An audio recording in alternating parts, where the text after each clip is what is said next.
باپ دادا میں نہیں ہے، یہ مگر ایک آدمی ہی ہے، اسے جنون، لہذا تم انتظار کرو اس کا ایک وقت تک۔ اس نے نوح نے کہا، اے میرے رب تو میری مدد کر میرے باسبب اس کے کہ جو انہوں نے مجھے جھٹلایا۔ چنانچہ ہم نے وحی کی اس کی طرف یہ کہ تو بنا کشتی ہماری آنکھوں کے سامنے اور ہماری وحی کے مطابق، پھر جب آ جائے ہمارا حکم اور ابل پڑے تنور تو داخل سوار ہو کر اس کشتی میں ہر قسم سے جوڑے ہر ایک نر ایک اور مادہ، دونوں اپنے گھر والوں کو سوائے اس کے پہلے گزر چکا اس کے بابات۔ اللہ کا حکم، ان میں سے اگر نہ بات کرنا مجھ سے لوگوں کے بارے میں جنہوں نے ظلم کیا، بلا شبہ وہ ڈوب جائیں گے۔ چنانچہ جب پورے طور پر بیٹھ جائے تو اور وہ جو تیرے ساتھ ہیں کشتی میں، تو کہے تمام تعریف اللہ کے لیے ہے جو جس نے نجات دی ہمیں ظالم قوم سے، اور تو کہے اے میرے رب تو اتار دے مجھے اتارنا ببرکت، اور تو سب سے بہتر اتارنے والا ہے۔ یہ دعا ہے، دیکھیے انڈر لائن کریے۔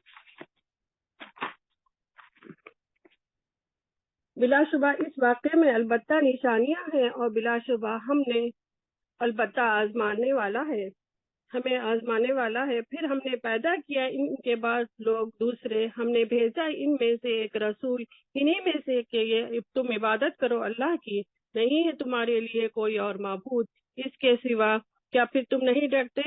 32 آیت ختم ہو گئی، اب 33 آیت۔ اور کہا ان وڈیروں نے اس کی قوم میں سے جنہوں نے کفر کیا اور جھٹلایا آخرت کی ملاقات کو، جب ہم نے خوشحالی دی تھی انہیں تو دنیا کی زندگی میں نہیں ہے رسول مگر بشر تمہیں جیسا، وہ کھاتا ہے ان چیزوں میں سے کہ تم کھاتے ہو ان میں سے، وہ پیتا ہے ان میں سے جس سے تم پیتے ہو، اور البتہ تم نے عطا کی ایسی ہی اپنے ہی جیسی ایک بشر، تو بلا شبہ تم اس وقت البتہ خسارے پانے والے ہو۔ کیا وہ وعدہ دیتا ہے تمہیں کہ بے شک تم جب مر جاؤ گے اور ہو جاؤ گے مٹی اور ہڈیاں تو بلا شبہ زندہ کرے گا، نکالے جاؤ گے، دور ہے وہ جو تم وعدہ دے جاتے ہو، نہیں ہے یہ زندگی مگر ہماری دنیا کی زندگی، ہم مرتے ہیں اور جیتے ہیں، اور نہیں ہم نے دوبارہ اٹھائے جانے والے نہیں ہے وہ رسول مگر ایسا آدمی کہ انہیں باندھا ہے اللہ پر جھوٹ، اور نہیں ان پر اسی پر ایمان لانے والے۔ اس نے کہا اے میرے رب تو مدد فرما میری، ان کے بدلے انہوں نے مجھے جھٹلایا۔ اس نے کہا بہت تھوڑے سے عرصے میں یقیناً وہ ضرور ہو جائیں گے پچھتانے والے، پھر آ کر انہیں سیکھیں گے حق کے ساتھ، تو ہم نے کر دیا انہیں سیلابی خس و خشاک، چنانچہ رحمت دی خس و خاشاک رحمت سے دوری ہے ظالم قوم کے لیے۔ پھر ہم نے پیدا کیا ان کے بعد دوسری امتیں، نہیں آگے نکل سکتی کوئی امت اپنے مقررہ وقت سے، نہ وہ لوگ پیچھے ہی رہ سکتے ہیں۔ پھر ہم نے بھیجا اپنے کئی رسول در پہ در، جب آئے کسی امت کے پاس اس کا رسول تو انہوں نے جھٹلایا اسے، چنانچہ ہم نے پیچھے لگایا ان کے بعض کو بعض کے، اور ہم نے بنا دیا انہیں قصے کہانیاں، رحمت سے دوری ہے ان لوگوں کے لیے جو نہیں ایمان لاتے۔ پھر ہم نے بھیجا موسیٰ کو اور اس کے بھائی ہارون کو اپنی نشانیوں کے ساتھ اور واضح دلیل کے ساتھ۔ 46 آیت ہے۔ فرعون اور اس کے درباریوں کی طرف تو انہوں نے تکبر کیا اور وہ تھے سرکش لوگ، چنانچہ انہوں نے کہا ایمان لائے تو وہ دو آدمیوں پر جو ہم جیسے ہی ہیں، جبکہ ان دونوں کی قوم ہماری غلام ہے، سو انہوں نے جھٹلایا ان دونوں کو تو وہ ہو گئے ہلاک شدہ لوگوں میں۔ اور البتہ تحقیق ہم نے دی موسیٰ کو کتاب تاکہ وہ لوگ ہدایت پا جائیں۔ ہم نے بنایا عیسیٰ بن مریم کو ان کی ماں کو اور اس کی ماں کو عظیم نشانی، ہم لے آئیں گے ان دونوں کو ایک بلند جگہ کی طرف جو سکون و آرام کی چشمے والی جاری چشمے والی تھی۔ آیت نمبر 51۔ اے رسولو تم کھاؤ پاکیزہ چیزوں میں سے اور عمل کرو نیک، بے شک میں اس کو جو عمل کرتے ہو خوب جاننے والا، اور بلا شبہ یہ تمہاری امت ہے، ایک ہی امت، اور میں تمہارا رب ہوں، لہٰذا تم مجھے سے ڈرو۔ پھر انہوں نے جدا جدا کر لیا اپنے معاملے یعنی دین کو، آپس میں ٹکڑے ٹکڑے کر ہر ایک گروہ کے لوگ اس کے ساتھ جو ان کے پاس خوش ہیں، لہٰذا آپ چھوڑ دیجیے ان کو ان کے غفلت میں ایک وقت تک۔ کیا وہ گمان کرتے ہیں کہ بے شک وہ جو ہم بڑھا رہے ہیں انہیں اس کے ساتھ مال و اولاد سے، ہم جلدی کر رہے ہیں ان کے لیے بھلائیوں میں، نہیں بلکہ نہیں وہ شعور رکھتے۔ بے شک وہ لوگ وہ اپنے رب کے خوف سے ڈرنے والے ہیں، یہ وہ لوگ کہ وہ اپنے رب کی آیتوں کے ساتھ ایمان لاتے ہیں، اور وہ لوگ کہ وہ اپنے رب کے ساتھ نہیں شریک ٹھہراتے، اور وہ لوگ کہ وہ دیتے ہیں جو کچھ وہ دیتے ہیں صدقہ، جبکہ ان کے دل ڈرانے والے ہیں، بے شک وہ اپنے رب کی طرف لوٹنے والے ہیں۔ یہی لوگ ہیں جلدی کرتے بھلائیوں میں، اور وہی ان کے لیے سباقت کرنے والے ہیں۔ اور نہیں ہم مکالفہ بناتے کسی نفس کو مگر اس کی طاقت کے مطابق، مگر ہمارے پاس ایسی کتابیں ہیں جو بولتی ہیں حق کے ساتھ، اور وہ نہیں ظلم کیے جائیں گے، بلکہ کافروں کے دل غفلت میں ہیں اس قرآن سے، اور ان کے لیے عمل ہے سوائے اس غفلت کے، وہ انہیں نہیں کرنے والے۔ آیت نمبر ہے 1 منٹ۔ ہاں، اب یہاں پر دیکھیے کہ آیت نمبر 62 میں کہ ہمارے پاس ایسی کتاب ہے جو ٹھیک ٹھیک بیان کر دیتی ہے۔ یعنی یہ کون سی کتاب ہے؟ کتاب ینطقو یعنی کہ بولنے والی، نطقہ کہتے ہیں بولنے کو۔ تو یہاں پر کون سی کتاب ہے جو بولتی ہے؟ ہمارا اعمال نامہ۔ ہمارا اعمال نامہ خود بتا دے گا کہ ہم نے کیا کیا تھا۔ ہمیں یہ بولنے کی ضرورت نہیں رہے گی، ہمیں یہ بتانے کی ضرورت نہیں رہے گی کہ نہیں فلاں وقت ایسا ہوا تھا، انہوں نے ایسے کیا تھا تو ہم نے ایسے کیا تھا۔ یہ ہم جو دنیا میں ہم بہانے بناتے ہیں کہ نہیں ایسے ہو گیا تھا، انہوں نے کیا تھا، اس وجہ سے ایسے ہوا تھا، ہم وہاں گئے تھے تو ایسے ہوا تھا، نہیں، یہاں پر اللہ کے پاس کوئی بھی بات نہیں کر سکے گا کہ سوائے اس کے جس سے اللہ تعالیٰ اجازت دے۔ تو ایک تو ہم نے کیا پڑھا کہ ہمارے ہاتھ پاؤں اور ہمارے باڈی پارٹس خود ہمارے خلاف گواہی دیں گے، اور دوسرے یہاں پر ایسی کتاب ہے جو کہ اعمال نامہ ہے، جو وہ خود بیان کر دے گا کہ انسان نے کیا کیا تھا۔ بلکہ اس بات سے تو ان کے دل سخت غافل ہیں، اور اس غفلت کے علاوہ ان کے اور بھی کئی برے اعمال ہیں جو وہ کر رہے ہیں۔ مطلب یہ کہ انسان کو پتا بھی نہیں ہوتا کئی بار کہ اس کے کون کون سے برے اعمال ہیں۔ کچھ تو پتا ہوتا ہے لیکن کچھ کے بارے میں اس کو پتا بھی نہیں ہوتا کہ وہ اندھا دھند غفلتوں کے اندھیروں میں گناہ کیے جاتا ہے، اور اس کو اس بات کا احساس ہی نہیں ہوتا کہ وہ کہاں گناہ کر رہا ہے، کہ یعنی کہ انسان اپنی گناہوں میں اتنا محو ہو جاتا ہے کہ اس کو اس بات کا پتہ ہی نہیں چلتا کہ یہاں پر کون سے گناہ وہ کر رہا ہے۔ تو یہاں اور بھی کئی ایسے گناہ ہیں جو وہ کر رہے ہیں، یہاں تک کہ جب ہم ان کے عیاش لوگوں کو عذاب میں پکڑیں گے تو اس وقت وہ چیخنا چلانا شروع کر دیں گے۔ ہم کہیں گے آج چلاؤ نہیں، لا تجأروا اليوم۔ آیت نمبر 65 کیا کہا جائے گا؟ قیامت کے دن جب ان کو عذاب میں ڈالا جائے گا تو ان کو کیا کہا جائے گا؟ لا تجأروا اليوم انکم منا لا تنصرون، ہماری طرف سے تمہاری کوئی مدد نہیں ہوگی۔ دیکھیں یہ ہے وہ لوگ جو دنیا میں انجوائے کرتے تھے، دنیا کو انجوائے کی جگہ سمجھتے تھے، ہر چیز اپنے نفسوں کے حوالے کر دیتے تھے، اپنے نفسوں کے غلام تھے، جو ہمیں پسند ہے ہم وہ کرتے ہیں۔ یہ نفس کا غلام ہونا کیا ہے؟ ہمارے نفس جو چاہتے ہیں ہم وہ فوراً کر گزرتے ہیں، اور ہمارے نفسوں کو کون بہکاتا ہے؟ شیطان۔ تو ایسے لوگوں کو اللہ تعالیٰ پھر کوئی مدد نہیں کریں گے، اور جب اللہ تعالیٰ فرمائیں گے جب میری آیات تم پر پڑھی جاتی تھی تو تم الٹے پاؤں پھیرے جاتے تھے۔ یعنی کہ کتنی بری بات ہے کہ ظاہر قرآن ہمارے پاس ہے، ہم خود پڑھتے ہیں، ہم نے کوئی پڑھ کے سنا رہا ہے، ہمارے آس پاس کہیں تلاوت ہو رہی ہے اور ہم سن رہے ہیں، الٹے پاؤں پھرنے کا مطلب کیا ہے؟ ہم نہ اس کی طرف کبھی توجہ کرتے ہیں، نہ کبھی اس کو ماننے کی کوشش کرتے ہیں، اور نہ کبھی یہ سوچتے ہیں کہ ہمیں بھی عمل کرنا چاہیے۔ کیا ہمیں قرآن تعلیم دے رہا ہے؟ کیا ہمیں اس سے سبق حاصل کرنا چاہیے؟ اب ہم دیکھیں کہ ایک ایک آیت سے ہمیں کیسے سبق حاصل ہو رہے ہیں، ہم اس میں ڈیٹیل میں جا رہے ہیں، ہم تدبر کر رہے ہیں، غور و فکر کر رہے ہیں، تو ہمیں ہر لائن سے، ہر آیات سے ہمیں کوئی نہ کوئی لیسن مل رہا ہے. لیکن کچھ لوگ ایسے ہوتے ہیں نہ قرآن کی طرف آتے ہیں، نہ اس کو پڑھتے ہیں، نہ اس کو سمجھنے کی کوشش کرتے ہیں. بس کبھی کبھی رمضان میں کبھی قرآن کھول لیا، کبھی جمعہ کے دن قرآن کھول لیا. کچھ لوگوں کی زندگی میں کبھی قرآن کھلتا ہی نہیں ہے. کبھی ان کے گھروں میں کسی کی موت ہو جاتی ہے تو وہ کسی کو بلا کر پھر قرآن خوانی کروا دیتے ہیں. تو ایسے لوگ ہوتے ہیں ہمارے آس پاس. ہم دیکھتے ہیں کہ ایسے بھی کئی لوگ ہیں کہ جو قرآن کو کبھی زندگیوں میں انہوں نے کھولا نہیں، کیونکہ ان کی زندگیاں اتنی مصروف ہے، اتنی تنگ ہے. اور اللہ تعالیٰ کیا کرتا ہے پھر ان کی زندگیوں کو اور تنگ کر دیتا ہے، ان کے وقتوں کو اور تنگ کر دیتا ہے، تاکہ وہ پھر اس طرف آئے ہی نہ، وہ اسی میں بزی رہے. اللہ تعالیٰ خود پسند نہیں فرماتا کہ وہ میری طرف آئے.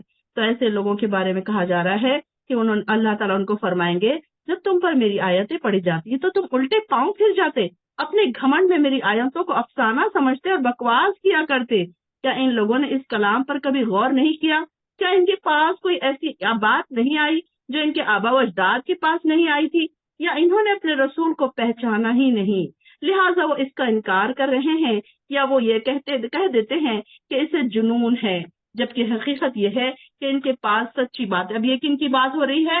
یہ جو کفار مکہ ہے، یہ کیا کرتے تھے؟ مذاق اڑاتے تھے اور آپ صلی اللہ علیہ وسلم کو کہتے تھے کہ یہ بکواس ہے، یہ افسانے ہیں، یہ کہانیاں ہیں.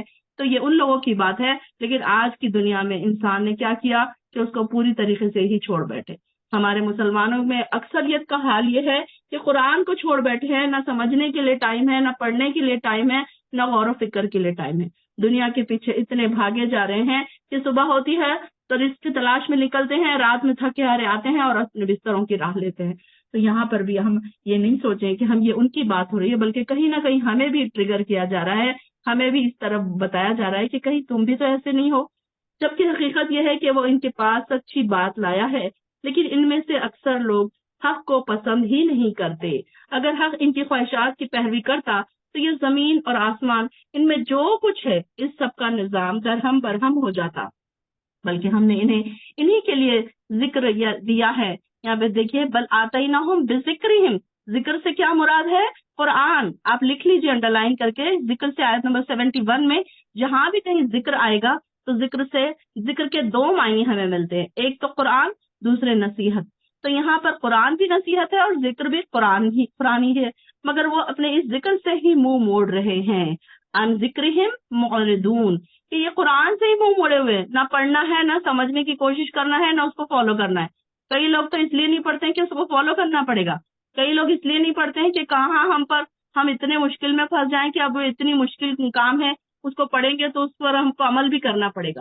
تو کئی لوگ قرآن کی کلاسز میں نے دیکھا اس لیے نہیں آتے ہیں کہ جو ان کی زندگی کے جو انجوائمنٹ ہے وہ کہیں ختم نہ ہو جائے.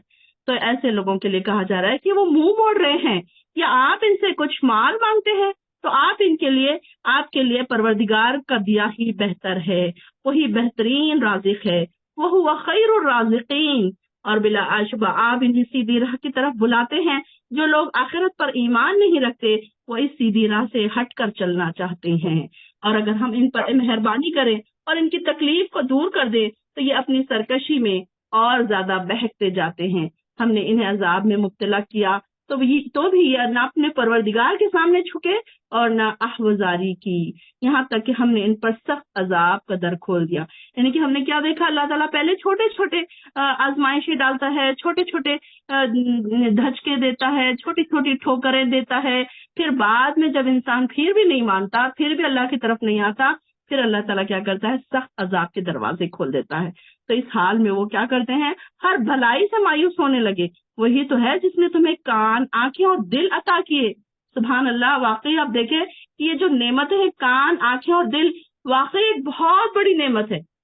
ہمیں تو بنا مانگے مل گئی نا، تو ہم تو بڑے اس کو فار گرانٹیڈ لیتے ہیں، اس کو ہم کیا چلو ملیے، سب کو ملی، ہم کو بھی ملیے. تو یہ اس کے بارے میں سوچیں، کبھی کبھی دیکھیں جا کر ایسے لوگوں کے بارے میں دیکھیں کہ جن کے کان نہیں ہیں، جن کے آنکھیں نہیں ہیں، جن کے دل نہیں ہیں، اور جن کی آنکھیں ہیں تو ان کو کوئی ایسی پرابلمس ہے کہ وہ بیچارے ہزاروں لاکھوں روپے لے کے ہاتھوں میں بیٹھے ہیں تو ان کی وہ پرابلمس دور نہیں ہو رہی. کان کے بارے میں نے کیا بتایا آپ کو کہ اگر کسی کی کان کی تھوڑی سی سماعت اگر کم ہو جائے، سننے کی طاقت اگر کم ہو جائے، تو آپ ہیئرنگ ایڈ لینے جائیں تو لاکھوں روپے آپ کو خرچ کرنا پڑے. تو یہ ہمیں کہاں احساس اس بات کا ہے کہ ہمیں فری میں یہ ساری چیزیں مل گئی، ہمیں نہ پیسے خرچہ کرنا پڑے. اور یہ نیچرل چیز تو نیچرل ہوتی ہے. پوچھیے جن سے جو ہیئرنگ ایڈز لگاتے ہیں کتنا ان کو بے چینی ہوتی ہے, کبھی آواز بہت زیادہ آ رہی ہے, کبھی کم آ رہی ہے, اس کو کم کرنا, اس کو سیٹ کرنا اتنا مشکل کام ہے. جو نیچرل چیز ہے اور جو مین میڈ جو چیزیں ہیں وہ اتنی مشکل ہے انسان کے لیے کہ انسان اس کو کیسے سروائیو کرتا ہے وہ ان کو ہی پتا جن کے پاس وہ ساری چیزیں. اللہ کا شکر ادا کرے. اپنے آس پاس ایسے لوگوں کو دیکھیں جن کی آنکھیں نہیں ہیں, جن کے کان کی سماعت چلی گئی ہے, جو ایسے ایسے پریشان ہیں. تو ایسے لوگوں کو جب ہم دیکھیں گے تو ہم ریئلائز کریں گے. اور میں اکثر اوقات میں گروپ پہ ایسے لوگوں کے بارے میں ڈالتی رہتی ہوں تاکہ ہم لوگوں کے جو برین ہے وہ واش ہوتے رہے, تاکہ ہم بھی جاگیں اپنی اندھیری راتوں میں سے, غفلتوں میں سے ہم جاگیں. تو اللہ تعالیٰ فرماتے ہیں تم سنو, دیکھو اور غور کرو. کیا اللہ تعالیٰ فرما رہے ہیں کہ کیا ہے, اللہ تعالیٰ نے کیا بنایا. اور قلیلا ما تشکرون, تھوڑے سے ہیں جو بہت شکر کرتے ہیں. تم لوگوں میں بہت تھوڑے لوگ ہیں. اللہ تعالیٰ سے ہم کیا دعا کریں گے, اللہ تعالیٰ تو ان لوگوں میں سے نہ بنا جو قلیلا ما تشکرون ہیں. اللہ تعالیٰ ہم کو ایسے لوگوں میں سے بنا جو بہت شکر گزار ہیں. اللہم اعینی علی ذکرک و شکرک. بار بار میں یہ دعا آپ کو بتاتی رہتی ہوں, امید ہے کہ آپ سب کو یہ دعا یاد ہو چکی ہوگی. اور وہی ذات ہے جس نے تمہیں زمین میں پھیلا دیا اور اسی کی طرف تم اکٹھے کیے جاؤ گے. وہی ہے جو زندہ کرتا ہے اور مارتا ہے, اور رات اور دن کا باری باری آتے رہنا اس کے قبضے قدرت میں ہے. کیا تم کچھ بھی نہیں سمجھتے؟ اب دیکھیں ہر چیز اللہ تعالیٰ ایک ایک نشانی ہمیں بتا رہا ہے اور پوچھ رہا ہے ابھی بھی نہیں سمجھے تم, ابھی بھی نہیں سمجھے. یعنی کہ ایک ایک چیز کی نشانی بتا بتا کر اللہ تعالیٰ ہمیں پوچھ رہا ہے کہ اتنا عقل انسان کو اللہ تعالیٰ نے دی کہ اس کے باوجود بھی پھر وہ نہیں سمجھ پا رہا ہے. آیت نمبر 81 پڑھیے نازیہ. انہوں نے کہا کیا جب ہم مر جائیں گے اور ہم ہو جائیں گے مٹی اور ہڈیوں کا, کیا یقیناً البتہ دوبارہ اٹھائے جائیں گے. البتہ حقیقت ہم وعدہ دیں گے, ہم اور ہمارے باپ دادا ابھی یہی اس سے پہلے نہیں ہے کہ مگر قصے کہانیاں پہلے لوگوں کی. آپ کہہ دیجئے کس کے لیے ہے زمین جو مخلوق اسی میں ہے. اگر ہو تم جانتے وہ ضرور کہیں گے اللہ ہی کے لیے ہے. کہہ دیجئے کیا پھر تم نہیں نصیحت حاصل کرتے. کہہ دیجئے کون ہے رب 7 آسمانوں کا اور رب عرش عظیم کا, جو ضرور کہیں گے یہ سب اللہ ہی کے لیے ہے. آپ کہہ دیجئے کہ کیا پھر نہیں تم ڈرتے. کہہ دیجئے کون ہے وہ کہ اس کے ہاتھ میں ہے بادشاہی ہر چیز کی, اور وہی پناہ دیتا ہے اور وہی نہیں پناہ دی جا سکتی اس کے مقابلے میں. اگر ہو تم جانتے وہ ضرور کہیں گے اللہ ہی کے لیے ہے. کہہ دیجئے پھر کہاں سے ہے تم جادو کیے جاتے ہو. بلکہ ہم لائیں گے ان کے پاس حق, اور بلا شبہ وہ البتہ چھوٹے ہیں. نہیں بنائی اللہ نے اور کوئی اولاد نہ ہے اس کے ساتھ کوئی اور معبود تھی. اگر ہوتا تو اس وقت البتہ لے جاتا ہر معبود اس چیز کو جو اس نے پیدا کی, اور البتہ چڑھائی کرتا ہے ان کا باز پر. اللہ پاک ہے ان باتوں سے جو وہ بیان کرتے ہیں, جاننے والا ہے غیب اور حاضر کا. چنانچہ وہ برکت ہے اس سے جو وہ شریک کرتے ہیں. آپ کہہ دیجئے اے میرے رب اگر تو کھلا دے مجھے وہ دکھلا دے مجھے وہ وعدہ دیے جاتا ہے. اے میرے رب پھر نہ کرنا مجھے ظالم لوگوں میں. اور بلا شبہ ہم اس بات پر کہیں ہم دکھلائیں گے آپ کو وہ عذاب جس کا ہم وعدہ کر رہے ہیں. ان سے البتہ خالی ہے ہٹائے اس طریقے کے ساتھ وہ بہت اچھا ہے برائی کو, اور ہم خوب جانتے ہیں اس کو وہ بیان کرتا ہے. آپ کہیں یہ دعا ہے, دیکھیے اے میرے رب میں تیری پناہ میں آتا ہوں. ایک منٹ رکیے, آیت نمبر دیکھیے, ایک منٹ. آیت نمبر 97 اور 98 کو انڈر لائن کیجیے. اے میرے رب میں تیری پناہ میں آتا ہوں. رکیے ایک منٹ نازیہ. ربی اعوذ بک من ہمزات الشیاطین واعوذ بک ربی ان یحضرون. یہاں پر یہ دعا ہے کہ اللہ تعالیٰ ہمیں خود دعائیں, کتنی پیارے الفاظ میں اللہ تعالیٰ ہمیں دعائیں سکھا رہے ہیں کہ کیا دعا ہے؟ اے پروردگار میں شیطان کی اکساہٹوں سے آپ کی پناہ چاہتا ہوں، یعنی کہ اس کے وسوسے، جو شیطان ہمارے دلوں میں وسوسے ڈالتا ہے اس سے میں پناہ مانگتی ہوں، اور اس بات سے بھی آپ کی پناہ مانگتی ہوں کہ وہ میرے پاس آئے۔ بچوں کو بھی یہ دعائیں یاد کرائیں، خود بھی یہ دعا یاد کریں، اور مارننگ اور ایوننگ اذکار میں بھی یہ دعا ہے، ربی اعوذ بک من ہمزات الشیاطین و اعوذ بک ربی ان یحضرون، کہ اللہ تعالیٰ سے ہم ہر وقت یہ دعا کریں کہ کیا ہے، شیطان جب بھی آئے گا ہمارے پاس، ہمارے دل میں کوئی نہ کوئی وسوسہ ڈالے گا، کوئی نہ کوئی برائی ہمارے پاس چھوڑ کر جائے گا، تو کیا ہوگا کہ شیطان اسی طریقے سے ہمیں ورغلاتا رہے گا۔ اس لیے کیا کرنا ہے، ہر وقت اس سے ہم کو پناہ مانگنی ہے کہ اللہ تعالیٰ اس شیطان سے ہمیں دور رکھ، اس کے اکساہٹوں سے، اس کے جو بہکاوے ہیں، یہ ساری چیزیں ہو سکتا ہے کہ وہ کسی نہ کسی طریقے سے انسان کو، نیک لوگوں کو نیکیوں کی طرف اکسا کر بہکاتا ہے، برے لوگوں کو برائی کی طرف اکسا کر بہکاتا ہے۔ تو اس طریقے سے یہ دعا بڑی پاورفل دعا ہے، اگر انسان اس کو یاد کر لے تو اس کے لیے بہت ہی فائدے مند دعا ہے۔ صبح شام اگر ہم پڑھیں گے تو کیا مجال ہے کہ شیطان ہمارے پاس پھٹ کے، ہمارے بچوں کو بھی یاد کرائیں، بچوں سے بھی بار بار یہ دعا پڑھوائیں۔ جب آپ دیکھیں کہ بچے کچھ غلط کام کر رہے ہیں تو انہیں فوراً یہ دعا یاد دلائیں کہ یہ بچوں کو یہ دعا پڑھوا دیں۔ چلیے آگے پڑھیے۔ حتیٰ کہ جب آ جائے گی ان میں سے ایک کو موت تو وہ کہے گا اے میرے رب مجھے واپس لوٹا دے تاکہ میں عمل کروں صالح اس دنیا میں جسے میں چھوڑ آیا۔ ہرگز نہیں، بے شک ایک بات ہوگی، وہ اس سے کہنے والا لوگ ہوگا اور ان کے آگے ایک پردہ ہے اس دن تک کہ وہ دوبارہ اٹھائے جائیں گے۔ پھر جب ایک منٹ، اب یہاں پر دیکھیے آیت نمبر 100 میں ورائہم برزخن، برزخ کا ذکر آیا۔ کل کسی نے پوچھا تھا نا برزخ، تو برزخ کا مطلب کیا ہے؟ آڑ یا پردہ۔ تو یہ کیا ہے؟ ہم نے جو مرنے والا انسان ہے اس کے بعد اس کے لیے دنیا کے لیے ایک پردہ ہو جاتا ہے، تو یہاں پر برزخ کا معنی کیا ہے؟ پردہ یا آڑ۔ تو یہاں پر ہمیں پتہ چل رہا ہے یہ ایک فارسی ورڈ ہے۔ ایکچولی یہ ورڈ کیا ہے کہ یہ ایک ایسی چیز ہے کہ دو چیزوں کے درمیان کوئی کپڑا یا دیوار یا پردہ ایسی چیز ہو جانا کہ دوسری چیز اوجھل ہو جانا، نظر نہ آنا۔ تو یہ پردہ کب ہے؟ یہ کسی انسان کی موت کے وقت سے لے کر اس کے دوبارہ جی اٹھنے تک کے زمانے کو کہتے ہیں۔ کسی نے پوچھا تھا نا مجھ سے، تو اہل برزخ سے عالم دنیا بھی اوجھل ہے اور عالم آخرت بھی، یعنی کہ جو مر گیا انسان اب اس کو یہ بھی نہیں پتا کہ دنیا میں کیا ہو رہا ہے، اور اس کو یہ بھی نہیں پتا کہ آخرت میں کیا ہونے والا ہے، جنت کیسی ہے، دوزخ کیسی ہے، وہ سب کچھ نہیں پتا۔ صرف اس کو جتنا اللہ تعالیٰ نے جنت کی کھڑکیاں کھول دی، ہم نے کیا پڑھا کہ قبر میں انسان کے لیے جنت کی کھڑکیاں کھول دی جاتی ہیں، تو بس اس کو اتنا ہی پتا ہے کہ ایک وہ دور سے اپنی جنت کو دیکھ رہا ہے، لیکن جب وہ قیامت کے دن جب وہ اٹھے گا تو پھر سارے پردے اس کے سامنے سے کھل جائیں گے۔ تو یہاں پر سے بھی ہمیں برزخ کا پتہ چلتا ہے۔ پڑھیے آگے۔ آیت نمبر 101۔ پھر جب پھونکا جائے گا سور تو نافائدے مند خرابت داریں ہوں گی ان کے درمیان اس دن، اور نہ وہ ایک دوسرے سے سوال کریں گے۔ چنانچہ وہ شخص بھاری ہوں گے ان کے پلڑے تو وہی لوگ ہوں گے فلاح پانے والے، اور وہ شخص کے ہلکے ہوں گے ان کے نیکیوں کے پلڑے تو وہی لوگ ہیں جنہوں نے خسارے میں رکھا ہے اپنے آپ کو، وہ ہمیشہ جہنم میں رہیں گے۔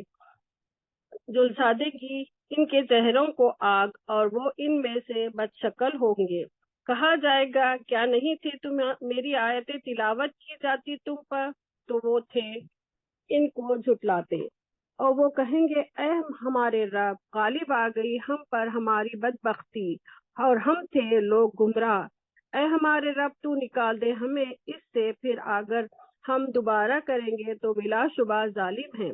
اور اللہ کہے گا ذلیل و خوار پڑے رہو ان میں اور تم مت کلام کرو مجھ سے، بے شک شان یہ ہے تھا ایک فرقہ میرے بندوں میں سے وہ کہتے اے ہمارے رب ہم ایمان لے آئے، لہٰذا تو بخش دے ہمیں اور رحم فرما ہم پر، تو سب سے بہت بہتر رحم کرنے والا ہے۔ تو تم کرتے تھے ان سے مسخری یہاں تک کہ انہوں نے بھلا دیا تمہیں میرا ذکر، اور تم تھے ان سے ہنسا کرتے۔ بلا شبہ میں نے جزا دی ہے انہیں آج بوجھ اس کے جو انہوں نے صبر کیا، بے شک وہی لوگ کامیاب ہے۔ وہ اللہ کہے گا اتنا عرصہ تم ٹھہرے زمین میں برسوں کی گنتی وہ کہیں گے ہم ٹھہرے ایک ہی دن یا کچھ دن کا کچھ حصہ۔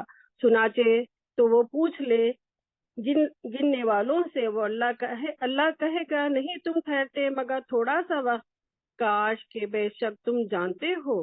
کیا پھر تم نہیں گمان کیا تھے کہ ہم نے پیدا کیا تمہیں بے فائدہ، کہ یہ بے شک تم ہماری طرف نہیں لوٹائے جاؤ گے۔ چنانچہ برتر ہے اللہ بادشاہ سچا، نہیں کوئی اور معبود مگر وہی رب ہے عرش کریم کا۔ اور جو کوئی پکارے اللہ کے ساتھ معبود کسی دوسرے کو نہیں، کوئی دلیل اس کے لیے اس بات پر کہ تو بس اس کا حساب اس کے رب کے پاس ہے۔ بلا شبہ شان یہ ہے کہ نہیں فلاح پائیں گے کافر، اور آپ کہیں گے۔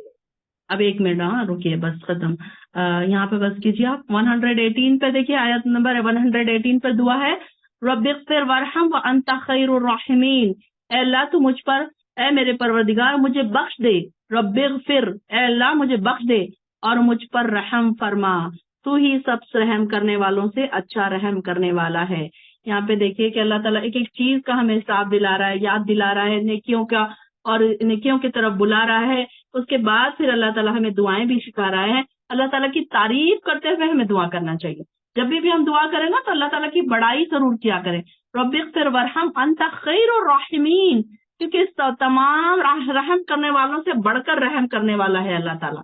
تو یہاں پر دیکھیے دعا ہے بہت اچھی، سورہ مومنون کے آخر میں انشاءاللہ یہاں سے ہمارا سورہ نور شروع ہوتا ہے، بسم اللہ الرحمن الرحیم۔ یہ ایک سورت ہے جسے ہم نے نازل کیا اور اس کے احکام کو لوگوں پر فرض کر دیا، اور اس میں واضح آیات نازل فرمائی تاکہ سبق حاصل کرو۔ اب سورہ نور کا نزول کا کیا ہے، یہ دیکھیے اس کا شان نزول کیا ہے۔ یہ سورہ نور جو ہے غزوہ بنی مصطلق جو ہوئی تھی، ایک جو جنگ تھی، اور اس کے بعد غزوہ احزاب اور غزوہ خندق کے بعد واقع ہوا تھا۔ یہ غزوہ خندق کے موقع پر اتحادی کافروں کا لشکر 10,000 کے لگ بھگ تھا، اور یہ لشکر 1 ماہ کے بعد ناکام واپس لوٹا تھا۔ اس موقع پر رسول اللہ صلی اللہ علیہ وسلم نے فرمایا تھا کہ آج کے بعد قریش ہم پر حملہ آور نہیں ہوں گے، یعنی کہ اتنا زیادہ بڑا لشکر تھا کہ اب قریش ان سے ڈر گئے تھے۔ لیکن اس کے بعد پھر کیا ہوا کہ کئی زیادہ اس میں پھر مشرک منافق جمع ہو گئے اس میں، اور پھر ایسی طریقے سے کئی لوگ اس میں پھر پھوٹ ڈالنے لگے، مسلمانوں کو بدنام کر کے ان میں پھوٹ ڈال کر طاقت کو کمزور بنا دیا گیا، اور منافق چونکہ مسلمانوں کے اندر گھسے ہوئے تھے اس لیے وہ اس سلسلے میں سب سے اہم کردار ادا کر رہے تھے۔ اور غزوہ بنی مصطلق سے واپسی پر سفر کے دوران جو تھا عبداللہ بن ابی جو تھا رئیس المنافقین، جس کے بارے میں ہم بار بار بات کرتے ہیں کہ اس سازش کے تحت وہ 2 کارنامے اس نے انجام دیے تھے۔ اتفاق سے انصار اور مہاجرین میں کچھ جھگڑا ہوا تھا، تو اس وقت اس نے کیا کیا تھا کہ اس وقت اس نے اپنے حالات پر پہنچ کر کنٹرول کر لیا تھا رسول اللہ صلی اللہ علیہ وسلم نے۔ لیکن اس دوران کیا کیا تھا، عبداللہ بن ابی نے بہت بکواس کی تھی، اور اس کا ذکر سورہ منافقون میں ہم انشاءاللہ پڑھیں گے۔ اور دوسرا جو ذکر آیا تھا، واقع عفق کا ذکر آیا تھا، سیدہ عائشہ رضی اللہ عنہا پر جو تہمت لگائی گئی تھی، اور یہ واقع عفق کے نام سے مشہور ہے۔ اس واقعے کا منافقوں نے اس قدر پروپیگنڈا کیا تھا کہ بعض جو مخلص مسلمان بھی اس پروپیگنڈے سے متاثر ہو گئے تھے، اور واقع اس کا جو تفصیلی ذکر آ رہا ہے آگے، تو ہم انشاءاللہ پھر آگے دیکھیں گے، آیت نمبر 11 میں آئے گا وہ۔ تو یہاں پر زانی عورت ہو یا مرد ہو، یا اس میں سے ہر ایک کو 100 کوڑے لگاؤ۔ اگر تم اللہ اور آخرت کے دن پر ایمان رکھتے ہو تو اللہ کے دین سے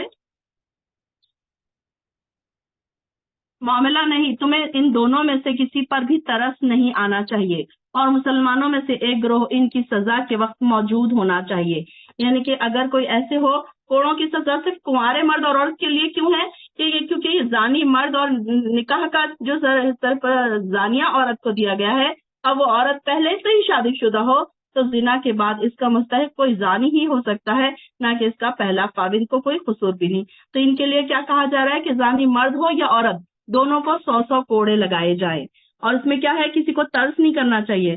مسلمانوں میں سے ایک گروہ ان کی سزا کے وقت موجود بھی ہونا چاہیے، اور زانی نکاح نہ کرے مگر زانیہ مشرکہ عورت کے ساتھ ہی، اور زانیہ کے ساتھ وہی نکاح کرے گا جو خود زانی یا مشرک ہو، اور اہل ایمان پر یہ کام حرام کر دیا گیا ہے۔ اور جو لوگ پاک دامن عورتوں پر تہمت لگائیں اور پھر 4 گواہ پیش نہ کر سکیں تو انہیں 80 کوڑے لگاؤ. یعنی کہ اگر کسی کے اوپر کوئی الزام لگا رہا ہے تو اس کے لیے سب سے پہلے کیا ضروری ہے کہ وہ کیا کرے، وہ 4 گواہ لے کر آئے. اور اگر گواہ نہیں لا سکتے تو کیا کرے، وہ ان کو ہی 80 کوڑے لگانا پڑے گا کہ اگر انہوں نے گواہ نہیں لائے تو. اس کا مطلب کیا ہے کہ یہ فیک نیوز ہے. اگر کوئی انسان کسی کے اوپر کوئی تہمت لگا دے اور پھر یہ کہے کہ نہیں اب مجھے نہیں پتا، گواہ کوئی نہیں ہے، میں اکیلا ہی ہوں، تو ایسے انسان کو بھروسہ کرنا نہیں چاہیے. اور آئندہ کبھی ان کی شہادت بھی قبول مت کرو. اور یہی لوگ بد کردار ہیں. آج کے زمانے میں سوشل میڈیا کا دور ہے، تو کیا ہو رہا ہے، چھوٹی سی ایک نیوز ہے اس کو فوراً فارورڈ کر دیا جا رہا ہے، چاہے وہ صحیح ہو چاہے وہ غلط ہو. تو یہی ساری چیزیں عام ہو گئی ہیں. چلو یہ تو زنا کی بات ہے، لیکن یہاں پر آج کل چھوٹی چھوٹی جو چیزیں ہیں ہم کیا کرتے ہیں، ادھر سے سنتے ہیں ادھر سنا دیتے ہیں، ادھر سے سنتے ہیں ادھر سنا دیتے ہیں. تو یہ سنی سنائی باتیں آگے پہنچانا، ہو سکتا ہے کہ وہ صحیح ہو سکتا ہے کہ وہ غلط ہو. یہ ساری چیزیں ہم جانے بغیر ہم اس کو آگے پہنچا دیتے ہیں. تو یہ ایک بہت بڑے گناہ کی بات ہے اور یہی لوگ بد کردار ہے. البتہ جو لوگ اس سے توبہ کر لیں اور اپنی اصلاح کر لیں تو یقیناً اللہ بڑا بخشنے والا اور رحم کرنے والا ہے. اور جو لوگ اپنی بیویوں پر تہمت لگائیں اور ان کے اپنے سوائے ان کے پاس کوئی گواہ بھی کوئی نہ ہو، تو ان میں سے ایسے شخص کی شہادت یوں ہوگی کہ وہ 4 دفعہ اللہ کی قسم کھا کر گواہی دے کہ وہ سچا ہے، اور 5ویں دفعہ یوں کہیں کہ اگر وہ جھوٹا ہو تو اس پر اللہ کی لعنت ہو. یعنی کہ کوئی شخص ایسا ہے جس نے اپنی بیوی کو کوئی گناہ کا کام کرتے دیکھ لیا اور اب اس کے پاس کوئی گواہ بھی نہیں ہے، تو ایسی حالت میں وہ کیا کرے گا، 4 دفعہ اللہ کی قسم کھائے گا کہ وہ سچا ہے، اور 5ویں دفعہ یوں کہے گا کہ اگر وہ جھوٹا ہے تو اس پر اللہ کی لعنت ہو. جس عورت پر الزام لگایا گیا ہے اس کی سزا یوں ٹل سکتی ہے کہ جیسے وہ 4 دفعہ اللہ کی قسم کھا کر گواہی دے کہ وہ خاوند جو کہہ رہا ہے جھوٹا ہے، اور 5ویں دفعہ وہ بھی یوں کہے کہ اگر اس کا خاوند سچا ہو تو مجھ پر اللہ کا غضب نازل ہو. یعنی کہ کوئی انسان اگر گناہ کا کام کر لے اور اگر قسم کھا لے کہ اللہ کی قسم کھا لے تو پھر اس کے اوپر سے حد کو ٹلا جا سکتا ہے. اگر تم پر اے مسلمانوں اللہ کا فضل اور اس کی رحمت نہ ہوتی تو ایسا معاملہ تم پر سخت پیچیدہ بن جاتا. اور اللہ تعالیٰ بڑا التفات فرمانے والا اور حکیم ہے، یعنی کہ توبہ قبول کرنے والا، جس نے معافی کا یہ قاعدہ مقرر کر دیا. جن لوگوں نے تہمت کی باتیں کی، ان الذین جاؤوا بالافک عصبۃ منکم. افک یہاں پر دیکھیے، افک کا کیا مطلب ہے، جھوٹی باتیں آگے پہنچانا، یعنی کہ جھوٹی جو بات تھی نہیں اس کو اس کے اپوزٹ اس کی سٹوری بنا دینا. یہاں پر واقع افک شروع ہوتا ہے اس آیت کے شان نزول میں کہ بی بی عائشہ کے جو ہار کے چوری ہونے کا جو واقع ہے، واقع افک اس کو کہا جاتا ہے کہ وہ کوئی اس کو ایسی سٹوری بنا کر لوگوں نے پیش کر دی تھی کہ جس کی وجہ سے پھر آپ بی بی عائشہ پر تہمت لگ گئی تھی. تو یہ کیا ہے، واقع افک کہا جاتا ہے اس کو. اور یہ کیا ہے، جن لوگوں نے تہمت کی باتیں کی وہ تم میں سے ایک ٹولہ ہے، اسے تم اپنے لیے برا نہ سمجھو بلکہ وہ تمہارے لیے بہتر ہے. یعنی کہ شر نہیں ہے، یہ تمہارے لیے خیر ہے. اب یہ خیر کیا ہے ہم اس میں دیکھیں گے آگے جا کے کہ یہ خیر کیا ہے. جس نے اس میں جتنا حصہ لیا اتنا ہی گناہ کمایا، اور ان میں سے جو شخص اس تہمت کے بڑے حصے کا ذمہ دار بنا اس کے لیے عذاب عظیم ہے. جب تم نے یہ قصہ سنا تھا تو تم مومن مردوں اور مومن عورتوں نے اپنے دل میں اس کو برا کیوں نہیں سمجھا، اچھی بات کیوں نہیں سوچی، اور یوں کیوں نہیں کہہ دیا کہ یہ صریح بہتان ہے. پھر یہ تہمت لگانے والے اس پر 4 گواہ کیوں نہ لا سکے. پھر جب یہ گواہ نہیں لا سکے تو اللہ تعالیٰ کہ یہاں یہ جھوٹے ہیں، اور اگر تم پر دنیا اور آخرت میں اللہ کا فضل اور اس کی رحمت نہ ہوتی تو ان جن باتوں میں تم پڑ گئے تھے اس کی وجہ سے تم پر بہت بڑا عذاب آ جاتا. اب یہاں پر دیکھیے کہ جن لوگوں نے ایک گروپ تھا یہ کہ جن لوگوں نے ان پر تہمت لگائی تھی بی بی عائشہ پر. تو یہ کون سا واقعہ تھا، یہ 3 لوگ کون تھے، وہ مصطح بن اساسہ، حسان بن ثابت، اور تیسرے جو اس میں کردار تھا عبداللہ بن ابی کا تھا، جس کے بارے میں ہم بار بار پڑھ رہے ہیں کہ یہ رئیس المنافقین تھا، یعنی کہ منافقوں کا سب سے بڑا سردار تھا یہ. اور اس نے یہ سٹوری جو بنائی تھی اور اس کو پھر اس نے آگے بڑھائی تھی. اور اس میں کون تھی، حمنہ بن حجش جو تھی وہ بھی تھی کہ جو حضور صلی اللہ علیہ وسلم کی پھپھیری بہن تھی، تو یہ بھی ان میں شامل تھی. تو یہ جو سیدنا حسان بن ثابت ہے تو یہ کیا تھے، ایک شاعر تھے، اور دوسرے یہ کہ جب جو حضور صلی اللہ علیہ وسلم، اور یہ حمنا بنت حبش جو تھی، تو یہ کون تھی؟ حضرت ام المومنین زینب جو تھی، کہ ان کی بہن تھی یہ سگی. تو انہوں نے اس کے بارے میں انہوں نے کہا، یہ جو 3 لوگ تھے، تو انہوں نے کیا کیا کہ ان کے بارے میں انہوں نے، اب ان کے بارے میں آ رہا ہے کہ یہ جو لوگ تھے انہوں نے ایک سٹوری بنائی اور پھر اس کو آگے تک پہنچا دیا. تو ان کے بارے میں کیا آتا ہے کہ جو بنی مصطلق سے واپسی ہو رہی تھی، آپ صلی اللہ علیہ وسلم کیا کرتے تھے، جب بھی کسی جنگ پر جاتے تو قرعہ ڈالتے تھے، اور جب قرعہ ڈالتے جس بیوی کا نام آتا تو اس بیوی کو وہ ساتھ لے کر جاتے تھے.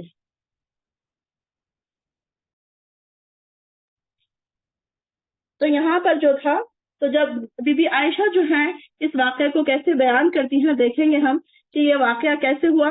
کہ سیدنا عائشہ رضی اللہ عنہا خود ہی اپنا واقعہ بیان کرتی ہیں. تفاسیر میں آتا ہے کہ یہ کیا کرتے ہیں، جب آپ سفر پر جاتے تو اپنی بیویوں کا قرعہ ڈالتے، اور جس بیوی کا نام نکلتا اسے لے کر جاتے.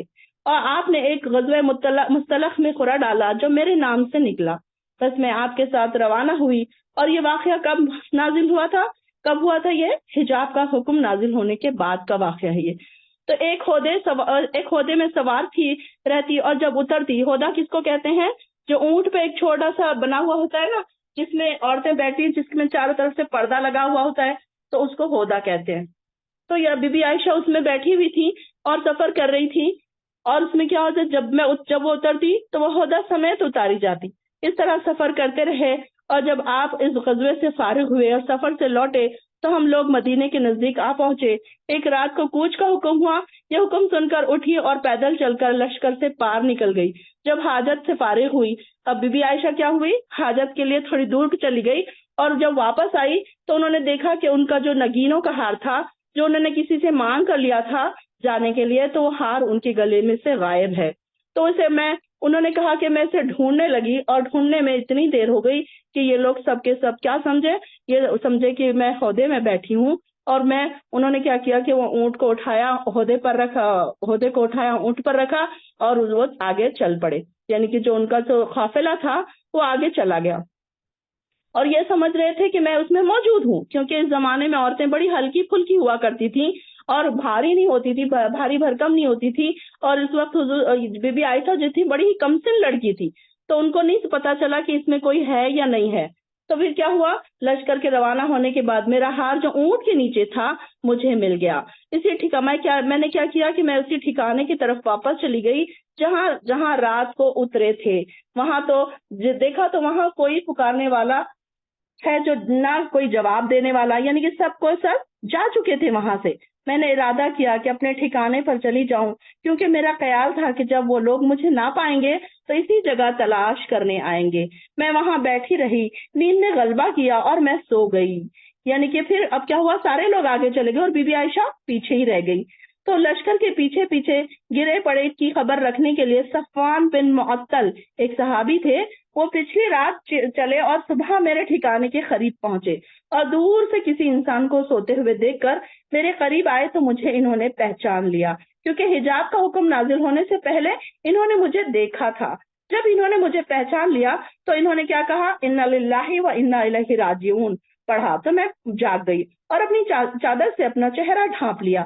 اللہ کی قسم انہوں نے نہ مجھ سے کوئی بات کی اور نہ میں نے انا للہ و انا الیہ راجعون کے سوا کوئی اور بات سنی.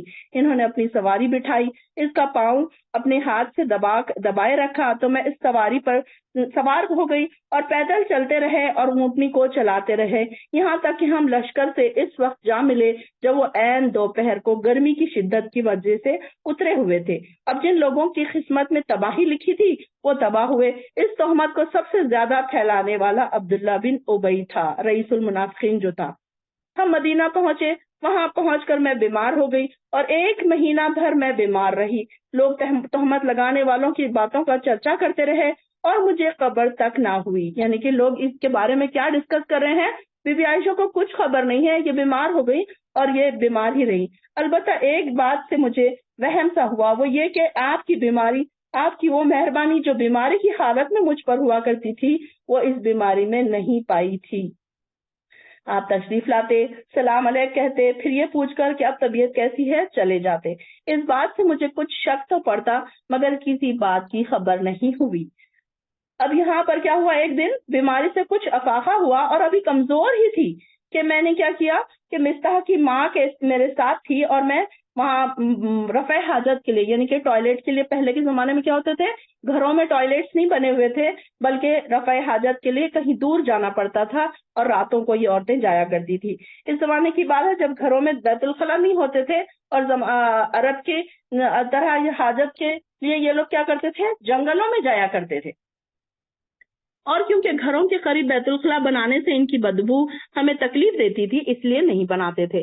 اور مستح کی ماں جو تھی تو وہ کون تھی، مستح جو ان کے ساتھ جنہوں نے ان کا عہدہ پکڑ کے لے کر آئے وہ مستح ہے، سوری جو انہوں نے جس نے ان پر تہمت لگائی وہ 3 لوگوں میں سے وہ ایک مستح ہے۔ تو ابو بکر صدیق کی جو خالہ تھی، یہ جو مستح کی ماں جو تھی وہ ابو بکر صدیق کی خالہ تھی اور ان کا بیٹا مستح تھا۔ تو انہوں نے کیا کیا، رفع حاجت سے فراغت کے بعد ہم دونوں گھر کو آ رہی تھی تو مستح کی ماؤں کا پاؤں چادر میں الجھ کر پھسلا تو کہنے لگی مستح ہلاک ہو۔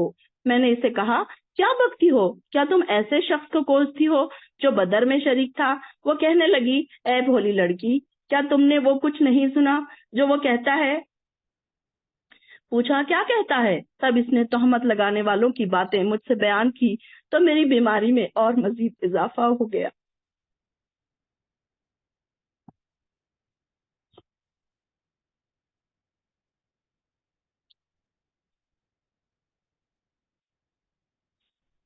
جب میں گھر پہنچی تو رسول اللہ صلی اللہ علیہ وسلم تشریف لائے اور سلام کر کے پوچھا اب کیسی طبیعت ہے؟ میں نے کہا آپ مجھے اجازت دے دیجئے، میں اپنے والدین کے گھر جانا چاہتی ہوں۔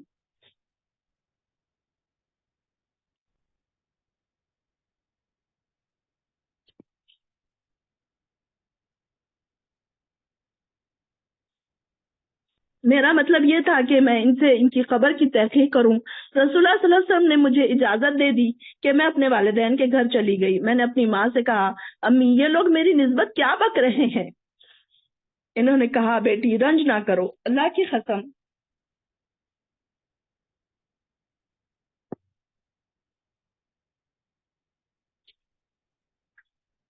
دیکھو کہ ان کی ماں بھی کیسی تھی کہ انہوں نے ان کو اتنا دلاسا دلایا کہ بیٹی رنج نہ کرو۔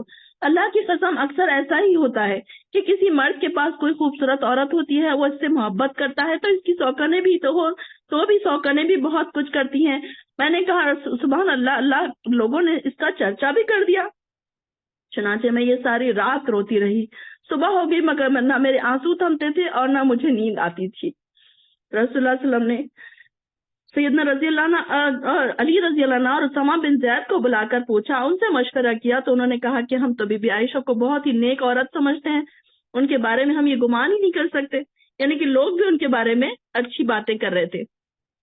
عائشہ رضی اللہ عنہ کے علاوہ بہت سی عورتیں تھیں جو آپ سے برگزیدہ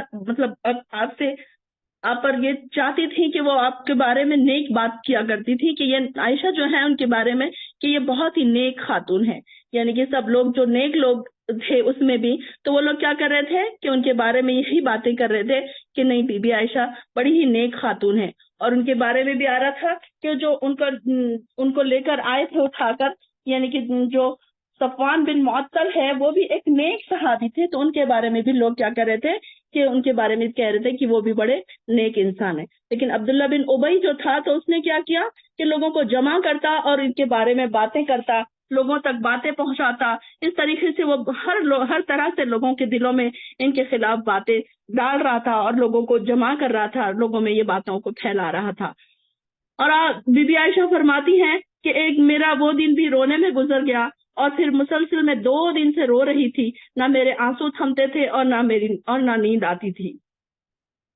میرے والدین سمجھے کہ رو رو کر میرا کلیجہ پھٹ جائے گا۔ پھر ایسا ہوا کہ میرے والدین پاس بیٹھے تھے اور میں رو رہی تھی کہ ایک انصاری عورت نے اندر آنے کی اجازت مانگی۔ میں نے اجازت دی تو وہ بھی میرے ساتھ بیٹھ کر رونے لگی۔ اسی حالت میں آپ صلی اللہ علیہ وسلم تشریف لائے اور پھر بیٹھ گئے۔ اس سے پہلے جب سے مجھ پر تہمت لگی تھی آپ میرے پاس بیٹھے بھی نہیں تھے۔ 1 مہینے بھر آپ انتظار کرتے رہے مگر وہی نہ آئی۔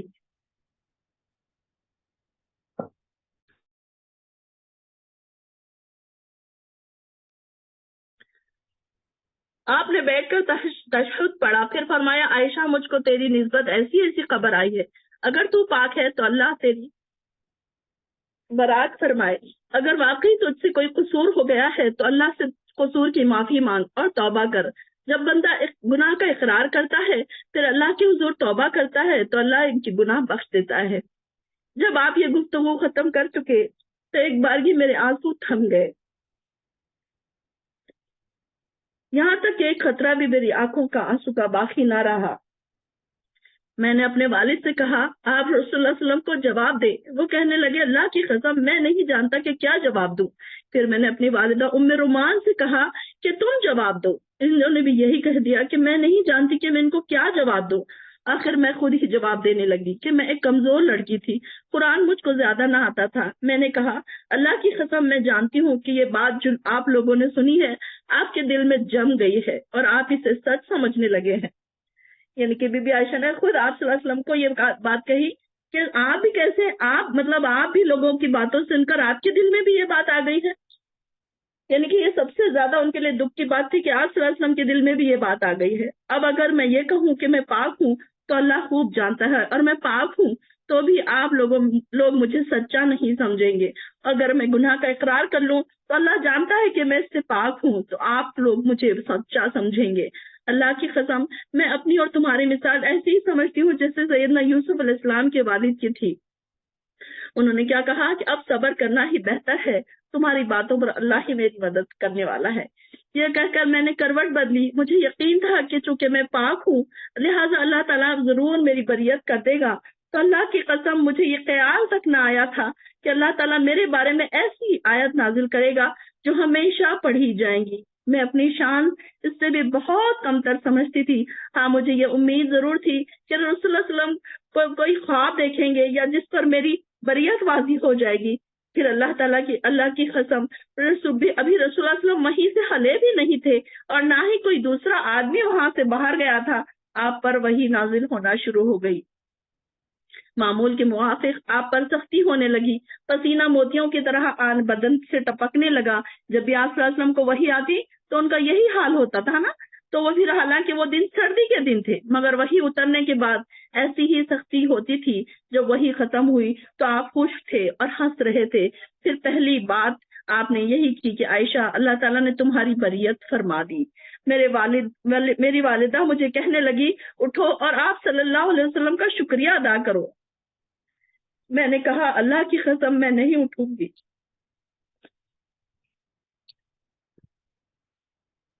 میں نے تو صرف اللہ جل کا شکریہ ادا کروں گی۔ اس وقت اللہ تعالیٰ نے یہ آیتیں اتارے، ان الذین جاؤ بالافک، یہ جو آیت ہے آیت نمبر 11، یہ اللہ تعالیٰ نے پھر ہی پوری 10 آیات اتار دی۔ اور جب یہ آیات اتری تو ابو بکر نے جو یعنی کہ ان کے بارے میں آتا ہے کہ اتنے خوشی سے وہ پھولے نہیں سما رہی تھی کہ ان کے آنسو نہیں رکتے تھے اس وقت۔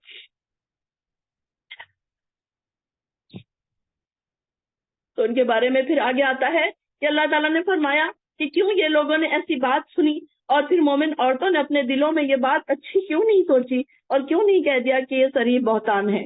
یعنی کہ ان کے بارے میں یہ تھا کہ ان کے بارے میں لوگ باتیں کر رہے تھے لیکن کوئی بھی سامنے آ کر کھلم کھلا یہ نہیں کہہ رہا تھا کہ نہیں یہ غلط ہے، بلکہ سب لوگ دل ہی دل میں اس بات کو سمجھ رہے تھے کہ یہ کیسے ہوا، کیوں ہوا، اسی بارے میں یہ لوگ ڈسکس کر رہے تھے۔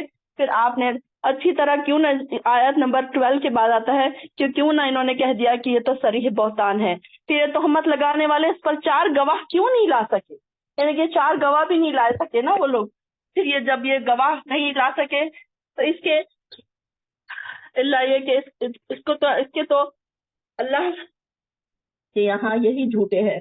اور اگر تم اللہ دنیا اور آخرت میں اللہ کا فضل اور اس کی رحمت نہ ہوتی، جن باتوں میں تم پڑ گئے تھے اس کی پاداش میں تمہیں بہت بڑا عذاب آ لیتا۔ جب تم اپنی زبانوں سے ایک دوسرے سے ذکر کرتے تھے اور تم اپنے منہ سے وہ کچھ کہہ رہے تھے جس کے متعلق تمہیں کچھ علم نہ تھا اور تم اسے معمولی بات سمجھ رہے تھے، حالانکہ وہ اللہ کے یہاں بہت بڑی بات تھی۔ جب تم نے یہ قصہ سنا تو تم نے یہ کیوں نہیں کہہ دیا کہ ہمیں یہ مناسب نہیں کہ ہم ایسی بات کریں؟ سبحان اللہ، یہ تو بہت بڑا بہتان ہے۔ یعنی کہ انسان کے لیے جھوٹا ہونے کے لیے صرف یہی کافی ہے کہ انسان سنی سنائی بات کو آگے بڑھا دے، اور اگر تم مومن ہو تو آئندہ کبھی ایسی حرکت نہ کرنا، اللہ تمہیں واضح ہدایت دیتا ہے اور وہ سب کچھ جاننے والا اور حکمت والا ہے۔ جو لوگ یہ چاہتے ہیں کہ ایمان لانے والوں میں بے حیائی کی اشاعت ہو اور ان کے لیے بھی دردناک عذاب ہے، اور آخرت میں بھی ان کے نتائج کو اللہ ہی بہتر جانتا ہے، تم نہیں جانتے۔ اور اگر تم پر اللہ کا فضل اور اس کی رحمت شامل حال نہ ہوتی تو اس کے برے نتائج تمہارے سامنے آ جاتے، اور اللہ تعالیٰ بڑا مہربان اور نہایت رحم کرنے والا ہے۔ اے ایمان والو، شیطان کے نقش قدم پر نہ چلو۔ جو شخص شیطان کے قدموں پر چلے گا تو وہ تو بے حیائی اور برے کاموں کا ہی حکم دے گا۔ اور اگر تم پر اللہ کا فضل اور اس کی رحمت تمہارے شامل حال نہ ہوتی تو تم میں سے کوئی بھی پاک نہ رہ سکتا مگر اللہ جسے چاہے پاک سیرت بنا دے۔ آیت نمبر 21 ختم ہو گئی۔ اور اللہ سب کچھ جاننے والا اور سننے والا ہے۔ اور تم میں سے آسودہ حال لوگوں کو یہ قسم نہ کھانا چاہیے کہ وہ قرابت داروں کو، مسکینوں کو، اللہ کی راہ میں ہجرت کرنے والوں کو کچھ نہ دیں گے۔ اب یہاں پر دیکھیے کہ سیدنا ابو بکر صدیق رضی اللہ عنہ جو تھے تو انہوں نے کیا کیا تھا کہ یہ جو مستح بن اساسہ جو تھے تو یہ بھی انہی لوگوں میں شامل تھے جو بی بی عائشہ پر تہمت لگا رہے تھے، وہ 3 لوگوں میں یہ بھی شامل تھے۔ تو یہ انہوں نے کیا کیا تھا کہ یہ ان کے بڑے غریب تھے یہ، اور یہ یہاں سے ہجرت کر کے آئے تھے، مکہ سے ہجرت کر کے آئے تھے۔ تو ان کے بارے میں جو حضرت ابوبکر صدیق ہے تو انہوں نے کیا کیا تھا، ان کے لیے کچھ ماہواری یعنی کہ کچھ وظیفہ مقرر کر دیا تھا، یعنی کہ صدقے کے طور پر۔ تو یہ کیا کرتے تھے، ان کو ان کے غریبی کی وجہ سے ان کی مدد کیا کرتے تھے۔ جیسے ہی انہوں نے دیکھا کہ یہ بھی اس میں شامل ہے تو انہوں نے کیا کہ انہوں نے دل میں ارادہ کیا اور انہوں نے قسم کھا لی کہ اب میں ایسے نہیں کروں، ان کو مدد نہیں کروں گا۔ تو اللہ تعالیٰ نے فوراً ان کے لیے یہ آیت نازل کر دی کہ تم میں سے کوئی یہ قسم نہ کھائے کہ قرابت داروں، مسکینوں اور اللہ کی راہ میں ہجرت کرنے والوں کو کچھ صدقہ نہ دیں گے۔ یعنی کہ وہ کوئی اس طریقے کی قسمیں کھانے سے بھی منع کیا گیا کہ کوئی نیکی کا کام کرنے کی قسم نہیں کھا لینا چاہیے انسان کو کہ اب میں یہ کبھی نیکی کا کام نہیں کروں گا۔ تو آپ نے بھی یہ قسم کھا لی تھی کہ آئندہ ایسے احسان فراموش کی کبھی مدد نہ کریں گے، تو اس لیے اللہ تعالیٰ نے یہ آیت نازل فرما دی جس سے ایسے لوگوں سے بھی عفو اور درگزر کی تلقین کی گئی۔ یعنی کہ ایک تو انہوں نے گناہ کا کام کیا لیکن ان کی نیکی کیا تھی کہ وہ مہاجرین تھے، وہ انہوں نے ہجرت کر کے آئے تھے، تو اللہ کی راہ میں ان کی ایک نیکی تھی، وہ نیک تھے، لیکن انہوں نے ایک غلطی کر لی تھی، تو اس کی وجہ سے اللہ تعالیٰ کہہ رہے ہیں کہ ان کو معاف کر دو اور ان کے ایسے دل میں کوئی قسمیں نہ کھا لیا کرے انسان، اور معاف کر دیں اور ان سے درگزر کر دیں۔ کیوں کہا جا رہا ہے یہ معاف کرنے کے لیے اور درگزر کرنے کے لیے؟ کیا تم یہ پسند نہیں کرتے کہ اللہ تعالیٰ تمہیں معاف کر دے؟ کہ دیکھیے کہ اتنا بڑا ان کی بیٹی پر انہوں نے الزام لگایا، ایسے انسان کو اللہ تعالیٰ معاف کرنے کے لیے کہہ رہا ہے۔ اور ہمارے کیا تعلقات تھوڑے بہت بھی خراب ہو جائے تو ہم کیا کرتے ہیں دل میں قسم کھا لیتے کہ ہم تو ان کو زندگی بھر معاف نہیں کریں گے۔ تھوڑے بہت ہمارے رشتہ داروں کے تعلقات خراب ہو جائے، کوئی ہمیں چھوٹی موٹی بات کہہ دے تو ہمارے دل اتنے خراب ہوتے ہیں کہ زندگیوں بات نہیں کرتے، ہماری اولادیں بات نہیں کرتی، نسل در نسل دشمنیاں چلتی آتی ہیں پھر۔ تو یہاں پر دیکھیے کہ اتنی بڑی بات ہو گئی، حضرت ابوبکر کی صدیق بی بی کی بیٹی بی بی عائشہ کے اوپر اتنا بڑا تہمت لگ گئی، اور تہمت لگانے والے کو بھی اللہ تعالیٰ کیا کہہ رہے ہیں، معاف کر دو۔ کیونکہ کیا تم نہیں چاہتے کہ اللہ تعالیٰ بھی تمہیں معاف کر دے؟ تو جب ہم کسی کو معاف کرتے ہیں تو یہ امید رکھ سکتے ہیں کہ اللہ تعالیٰ بھی مجھے معاف کر دے گا، ان کے عوض میں اللہ تعالیٰ مجھے بھی معاف کر دے گا۔ اور اللہ تعالیٰ بڑا بخشنے والا اور رحم کرنے والا ہے۔ جو لوگ پاک دامن بھولی بھالی مومن عورتوں پر تہمت لگاتے ہیں، ان پر دنیا میں بھی لعنت اور آخرت میں بھی، اور انہیں بہت بڑا عذاب ہوگا جس دن ایسے مجرموں کی اپنی زبانیں، ہاتھ اور پاؤں ان کے کرتوتوں سے متعلق ان کے خلاف گواہی دیں گے۔ ابھی ہم نے دیکھا نا کہ کیا ہے کہ انسان کے باڈی پارٹس ہی انسان کو ان کے بارے میں خلاف گواہی دیں گے۔ اس دن اللہ تعالیٰ انہیں وہ بدلہ دے گا جس کے وہ مستحق ہیں، اور جان لیں گے کہ اللہ ہی حق ہے، سچ کو سچ کر دکھانے والا۔ خبیث عورتیں خبیث مردوں کے لیے اور خبیث مرد خبیث عورتوں کے لیے ہے، اور پاکیزہ عورتیں پاکیزہ مردوں کے لیے ہے، اور پاکیزہ مرد پاکیزہ عورتوں کے لیے ہے۔ یعنی کہ اللہ تعالیٰ نے پہلے ہی بنا دیا ہے کہ کوئی نیک لوگ ہوں گے تو ان کو نیک بیویاں ہی ملیں گی، ایسا نہیں ہے کہ کوئی برا شخص ہے تو اس کو اچھی بیوی مل جائے گی، نیک لوگوں کے لیے اللہ تعالیٰ نے پہلے سے ہی نیک جوڑے بنا کر تیار رکھے ہیں. ان کا دامن ان باتوں سے پاک ہے جو وہ تہمت لگانے والے بکتے ہیں. ان کے لیے بخشش بھی ہے اور عزت کی روزی بھی ہے. اے ایمان والو، اپنے گھروں کے سوا دوسروں کے گھروں میں داخل نہ ہوا کرو جب تک ان کی رضا حاصل نہ کر لو. اب یہاں سے ہمیں ایک نئی بات سکھائی جا رہی ہے کہ کون سی بات ہے یہ، کہ کسی گھر میں جب ہم داخل ہوں تو سب سے پہلے اجازت لے لیا کریں. یعنی کہ جب جانا ہے تو ایک تو پہلی بات آج کل بہت زیادہ آسان ہے، سوشل میڈیا کا دور ہے، تو ہم کال کر کے پوچھ سکتے ہیں، میسج کر کے پوچھ سکتے ہیں کہ کیا ہم آپ کے گھر آئیں، کیونکہ ہمیں نہیں پتا کہ سامنے والا کس حال میں ہے، کیا وہ کس پوزیشن میں ہے، کہ اس کی طبیعت خراب ہے یا وہ بیٹھ نہیں سکتا یا جو بھی ہے. تو اس کے لیے سب سے پہلے ہمیں طریقہ سکھایا جا رہا ہے، اخلاق سکھائے جا رہے ہیں لوگوں کے گھروں پر جانے کے، کہ سب سے پہلے کیا کرو، ان سے اجازت لے لو. پھر گھر والوں پر سلام نہ کر لو جب تک داخل نہ ہو جاؤ. یہ بات تمہارے حق میں بہتر ہے اور تم اسے یاد رکھو، اس پر عمل کرو. پھر اگر ان میں سے کسی کو نہ پاؤ جب تک تمہیں اجازت نہ ملے اس گھر میں داخل نہ ہونا. یعنی کہ اگر ہم کہیں چلے گئے ہیں، کسی کے ڈور پہ کھڑے ہیں، نوک کر رہے ہیں، کوئی اندر سے جواب نہیں دے رہا ہے، تو ہمیں برا نہیں ماننے کی ضرورت ہے کہ یہ دیکھو ہم ڈور پہ آئے تھے اور اندر سے کسی نے جواب نہیں دیا. ہمیں نہیں پتا کہ اندر کیا سچویشن ہوگی، تو اس لیے وہاں سے واپس لوٹ جانے کا حکم ہے بنا کسی برائی کے دل میں لائے. اور یہ تمہارے لیے زیادہ پاکیزہ ہے، اور جو کام تم کرتے ہو اللہ اسے خوب دیکھ رہا ہے. البتہ بے آد گھروں میں داخل ہونے سے تم پر کوئی گناہ نہیں جہاں تمہارے فائدے کی کوئی چیز ہو، اور اللہ خوب جانتا ہے جو تم ظاہر کرتے ہو اور جو تم چھپاتے ہو. اے نبی، مومن مردوں سے کہیے کہ وہ اپنی نگاہیں نیچی رکھا کرے اور اپنی شرمگاہوں کی حفاظت کیا کرے. یعنی کہ دیکھیں کہ ہر انسان کو ہر چیز سکھائی جا رہی ہے. مومن مردوں کو بھی سکھایا جا رہا ہے کہ وہ اپنی نگاہیں نیچی رکھیں، جس طریقے سے عورتوں کو سکھایا جا رہا ہے کہ اپنی زیب و زینت نہ دکھاتی پھرے، اپنی آرائش، اپنی نمائش نہ بن کے پھرے. اور اسی طرح مردوں کو کہا جا رہا ہے کہ وہ اپنی آنکھیں ہمیشہ جھکی ہوئی رکھیں، یہ ان کے لیے زیادہ پاکیزہ ہے. اور جو کچھ وہ کرتے ہیں اس سے اللہ تعالیٰ باخبر ہے. آیت نمبر چل رہی ہماری 30. اور مومن عورتوں سے بھی کہیے کہ اپنی نگاہیں نیچی رکھیں اور اپنی شرمگاہوں کی حفاظت کیا کریں، اور اپنی زینت کو ظاہر نہ کریں مگر جو خود ظاہر ہو جائے. اب اس میں کیا ہے کہ ایسی چوڑیاں ہیں، ایسے پیر میں پیزب ہے، یا ایسے میک اپ ہے جو عبایا پہننے کے باوجود بھی نظر آتے ہیں، تو ان سے منع کیا جا رہا ہے کہ جو ظاہر ہو جائے. یعنی کہ انسان پورا عبایا پہنا ہوا ہے، اس نے چوڑیاں پہنے ہیں، اس نے نیل پینٹ لگائے ہیں، اس کی مہندی والے ہاتھ اس پہ شو ہو رہے ہیں، تو یہ ساری چیزیں پردے میں ہونے کے باوجود بھی پھر ظاہر ہو رہی ہیں. تو ایسی چیزوں کو چھپا لینا چاہیے اور اپنی اوڑھنیاں اپنے سینوں پر ڈال لیا کریں. وَلْيَضْرِبْنَ بِخُمُرِهِنَّ عَلَىٰ جُيُوبِهِنَّ. لیکن آج کل اوڑھنیوں کا جگہ کہاں ہو گئی ہے؟ گلے میں. ایک تو دوپٹے غائب ہو گئے، اور ایک تو کتنا بھی آپ بھاری سے بھاری ڈریس خریدے، ان کے ساتھ چھوٹے سے دوپٹے، ربن کی طرح دوپٹے آ رہے ہیں جو کہ صرف گلے میں ڈالنے کے کام آتے ہیں. تو یہاں پر انسان کیا کرتے ہیں کہ خوبصورتی کے لیے ایسے دکھایا جاتا ہے. اب جیسے فلموں میں دیکھتے ہیں، جیسے لوگ دیکھتے ہیں ماڈلز جیسے کر رہے ہیں، اسی طریقے سے آج کل ہماری بچیاں بھی کرنے لگی ہیں کہ کیا ہے، دوپٹے سینوں پر ڈالنے کے بجائے گلوں میں دوپٹے ہیں، سائڈوں میں دوپٹے ہیں. چاہے آپ ساری چیزیں ان کو دیکھ لیں آپ، اور اپنے بناؤ سنگھار کو اللہ تعالیٰ فرما رہے ہیں ظاہر نہ کریں. یہاں پر دیکھیے پردے کی آیت آئی ہے سورہ نور میں. ہم بتا سکتے ہیں کسی کو کہ یہاں پر اللہ تعالیٰ نے دوپٹے کا اور بناؤ سنگھار کا ذکر کیا ہے.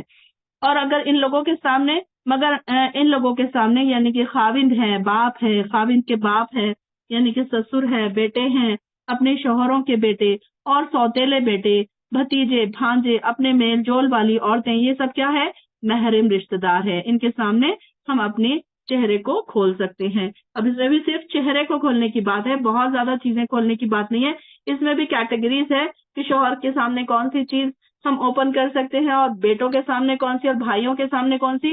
دوپٹے ہیں تو بھائیوں اور بیٹوں کے سامنے بھی ہمیں لینا پڑے گا، اور دوسرے جو ہے اس میں الگ الگ پھر اس میں رہیں گے.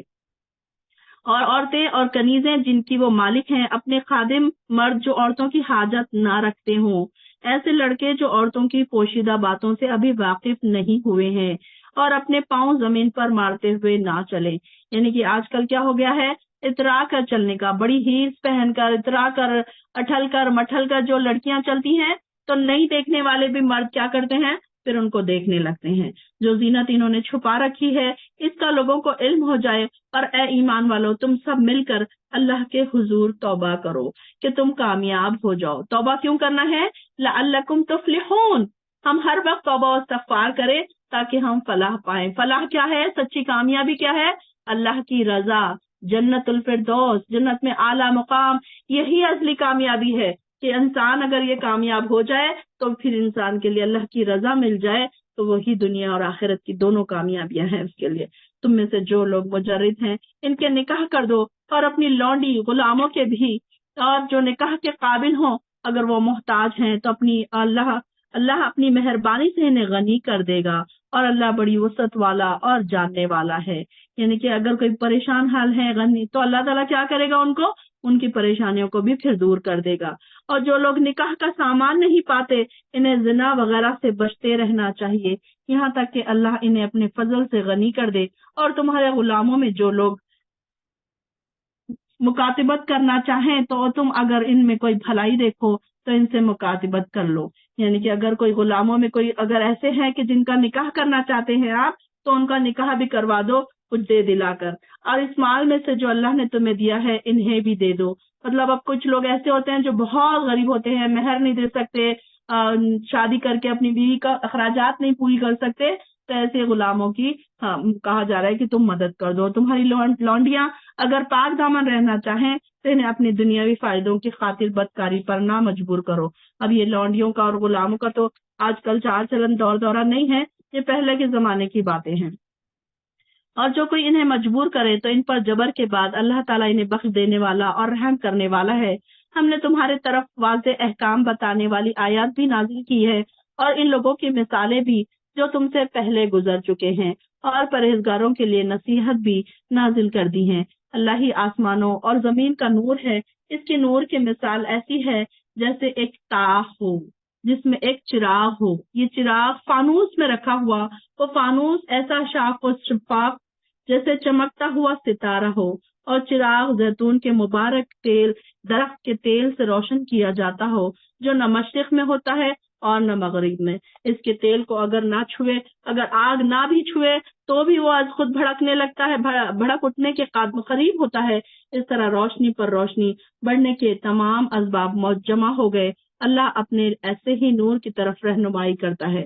اب یہاں پر دیکھیے کہ نور 3 قسم کا ہوتا ہے۔ ایک تو ہم دیکھتے ہیں کہ نور کیا ہے؟ سورج کی روشنی ہے، پھر ستاروں کی روشنی ہے، پھر جو ہمارے چراغ ہیں، بلبس ہیں، اس کی روشنی ہے۔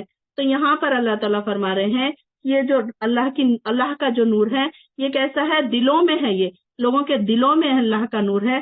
تو یہاں پر جو کہا جا رہا ہے کہ اللہ کے نور کی مثال کیسی ہے؟ جیسے ایک تاخ کس کو کہتے ہیں؟ جیسے کہ دیوار میں ہوتا ہے نا کہ ایک بنا ہوا ہوتا ہے جہاں پر ہم چراغ رکھتے ہیں، پہلے کے زمانے میں چراغ رکھنے کے لیے جگہ بنائی ہوتی تھی، تو وہ کیا ہے؟ ایک تاخ کیا ہے؟ اس کی مثال کیسی ہے کہ ایک انسان، مومن انسان کا دل جیسے ہے، کہ اس میں کیا ہے؟ جس میں ایک چراغ ہو، اور یہ چراغ کیا ہے؟ ایمان کی دولت۔ اور یہ چراغ میں کیا ہے؟ فانوس میں رکھا ہوا، اور وہ فانوس ایسا شاف، فانوس کس کو کہتے ہیں؟ قندیل کو، کہ وہ چراغ کیسا ہے؟ قندیل میں رکھا ہوا ہے، کہ اگر چھوٹے سے چراغ کو اگر قندیل میں رکھا جائے تو کیا ہوتا ہے؟ اس کی روشنی چاروں طرف پھیلتی ہے، اور اس کا پھر چاروں طرف اس کا نور پھیلتا ہے۔ اب جو چھوٹی سی روشنی ہوتی ہے وہ کسی لالٹین میں اس طریقے سے رکھی ہوئی ہوتی ہے کہ اس کی جو شیشے کی جو چمنی ہے وہ کیا ہے؟ وہ چاروں طرف روشن کر دیتی ہے۔ تو یہاں پر یہ مثال بتائی جا رہی ہے کہ مومن انسان کی مثال کیسی ہے؟ تو اس کا دل ایک تاخ کی طرح ہے، اور اس میں ایک چراغ رکھا ہوا ہے۔ چراغ کا ہے ایمان کا چراغ، نور اس کے اندر ایسا نور ہے، کسی کے اندر اگر ایمان ہے تو وہ کیسا ہے؟ اس کے اندر ایسا چراغ جو روشنی دے رہا ہے، اور ایسی روشنی کہ جو چاروں طرف پھیل رہی ہے جیسے ایک چمکتا ہوا ستارہ۔ اور اس روشنی کو بھی، اس تیل کو بھی کس سے مثال دی گئی ہے؟ جیسے چراغ بھی کون سا ہے؟ زیتون کے مبارک درخت کے تیل سے، یعنی کہ زیتون کا تیل سب سے ویلیویبل ہے، تو اس کے اندر جو تیل ہے وہ بھی کیسا ہے؟ زیتون کے درخت کا تیل ہے، اور جو نہ مشرق میں ہوتا ہے نہ مغرب میں۔ اس تیل کو اگر آگ نہ بھی چھوئے تو وہ خود ہی بھڑک اٹھنے کے قابل ہوتا ہے۔ اس طرح روشنی پر روشنی، یعنی کہ اللہ کا جو نور ہے اور انسان کے جو اندر ایمان کا جو نور ہوتا ہے، نور ایمانی کی جو وہی بتائی جا رہی ہے۔ چراغ اور اس کے تیل سے مراد کیا ہے؟ بصیرت یا نور ایمان، یعنی فانوس سے مراد کیا تھا؟ انسان کا دل تھا، یعنی فانوس جس کو کہتے ہیں، خندیل ہم جس کو کہتے ہیں، تو وہ کیا ہے؟ انسان کا دل ہے۔ اور اسی طریقے سے طاق سے مراد انسان کا جسم ہے یا دل ہے۔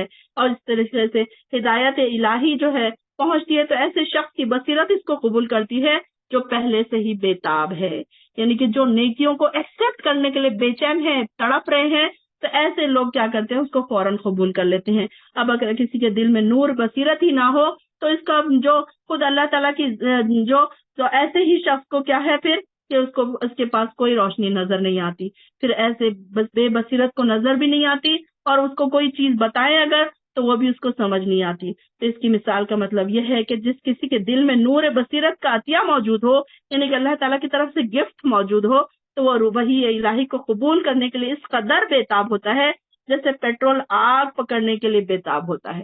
یعنی کہ انسان سوچتا ہے کہ میں کہاں سے کوئی سی نیکی سمیٹ لوں، جدھر کوئی مجھے نیکی مل رہی ہے میں فوراً نیکیاں سمیٹ لوں۔ اس طریقے سے انسان ہمیشہ تڑپ اس کے دل میں ہوتی ہے، فاستبقوا الخیرات ہوتا ہے وہ، کہ جہاں کہیں اسے کوئی دین کے لیے بلاتا ہے وہ فوراً دوڑ پڑتا ہے۔ وہ دنیا میں کاموں کو وہ نہیں بناتا، اپنے پیروں کی بیڑی نہیں بناتا، بلکہ وہ فوراً دوڑ کر اس کو قبول کرنے کی کوشش کرتا ہے۔ اور اللہ تعالیٰ ہر چیز کو خوب جاننے والا ہے، یعنی کہ اللہ تعالیٰ دیکھیے کہ کیسی مثالیں، اللہ مثالیں بیان کر کے لوگوں کو سمجھاتا ہے، اور وہ ہر چیز کو خوب جاننے والا ہے۔ اور ان گھروں، مساجدوں وغیرہ میں ہوتے ہیں جن کے متعلق اللہ نے حکم دیا کہ ان میں اللہ کے نام بلند کیا جائے اور ان کا ذکر کیا جائے۔